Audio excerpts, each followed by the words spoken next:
ശിവം ലക്ഷ്മി അയ്യപ്പൻ എന്ന ആന ഇടഞ്ഞു. Town hall പരിസരത്ത് നിന്ന് ആന ഇടഞ്ഞു ഓടുകയായിരുന്നു. സമീപത്തുണ്ടായിരുന്ന കാറും ഓട്ടോറിക്ഷയും ആന തകർത്തു. പട്ടിയെ കണ്ട് ഭയപ്പെട്ട് ഓടുകയായിരുന്നുവെന്നാണ് പാപ്പാൻ പറയുന്നത്. കുളി കഴിഞ്ഞ് കൊണ്ടുപോകുന്നതിനിടെയാണ് ശിവൻ ലക്ഷ്മി എന്ന ആന ഇടഞ്ഞത്. ആനയെ പിന്നീട് തളച്ചു.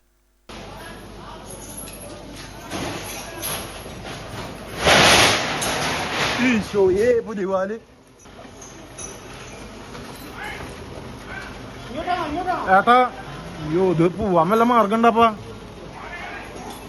മൈക്കോടിയൊക്കെയാണല്ലോ ആൾക്കാരെന്താ വരാത്തത്? വണ്ടി മാറ്റിയിടാൻ പറ്റും ഏട്ടാ? അത് ഈ വണ്ടി മാറ്റിയിടാൻ വല്ല മാർഗം ഉണ്ടാ?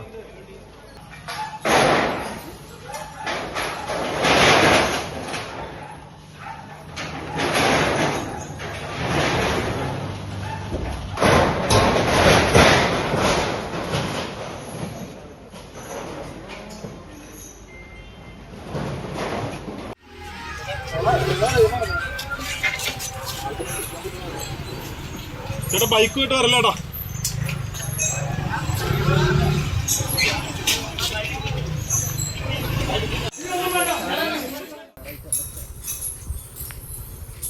ഇല്ല, നേരെ നേരെ.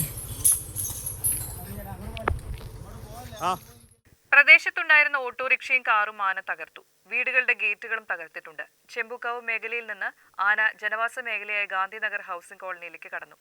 സ്കൂളുകൾ അവധിയായതിനാൽ വലിയ ദുരന്തമാണ് ഒഴിവായത്. ആനയെ തളയ്ക്കാൻ എലിഫന്റ് സ്ക്വാഡ് ഉൾപ്പെടെയുള്ളവരെ വിളിച്ചിട്ടുണ്ട്. കൊല്ലത്ത് നിന്നെത്തിച്ച ആനയാണ് ഇടഞ്ഞത്. ചെമ്പുക്കാവ് മ്യൂസിയം ഭാഗത്തു നിന്ന് ഇഴഞ്ഞോടിയ ആന ജനവാസ മേഖലയിലൂടെ ഏതാണ്ട് 2 കിലോമീറ്ററിലേറെ വഴിയിലുള്ളതെല്ലാം തകർത്ത് മുന്നോട്ടോടി. ഓഫീസ് സമയമായതിനാൽ റോഡിൽ നിറയെ വാഹനങ്ങളായിരുന്നു. യാത്രക്കാർ വാഹനങ്ങൾ വഴിയിൽ നിർത്തി ഇറങ്ങി ഓടുകയായിരുന്നു. നിരവധി കാറുകളും ഓട്ടോകളും ബൈക്കുകളും ആന തകർത്തു. വീടുകളുടെ ഷീറ്റുകളും ഗേറ്റുമെല്ലാം ആന തകർത്തു.